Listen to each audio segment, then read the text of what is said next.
Hi friends, வாங்க இன்னைக்கு பப்புலா பொடி செய்யலாம். கருவேப்பிலை ஃப்ளேவரில். அதுக்கு நாம்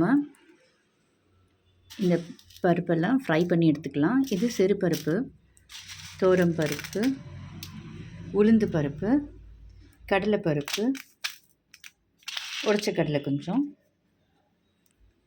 காஞ்ச மிளகாய், கொஞ்சம் பெருங்காயம், பூண்டு கொஞ்சம் தட்டி போட்டுக்கலாம். அதை தட்டி போட்டு ஃப்ரை பண்ணிக்கலாம். நான் பூண்டு தோலோடு கொஞ்சம் ஃப்ரை பண்ணி வச்சுருக்கேன். வாஷ் பண்ணி வச்சுருக்க கறிவேப்பிலை ஃப்ரை பண்ணிக்கலாம். லைட்டாக ஃப்ரை பண்ண போதும். இப்போ நம்ம தேவையான அளவு உப்பு சேர்த்துக்கலாம்.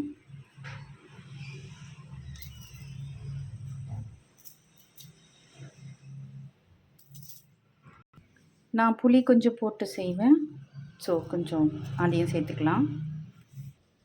பச்சை மிளகாய் ஃப்ரை பண்ணி போட்டுக்கலாம் கொஞ்சம். இப்போ இதை ஆறிடுச்சு.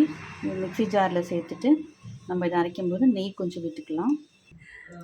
அவ்வளோதான், பப்புலா பொடி கறிவேப்பிலை ஃப்ளேவரில் ரெடி.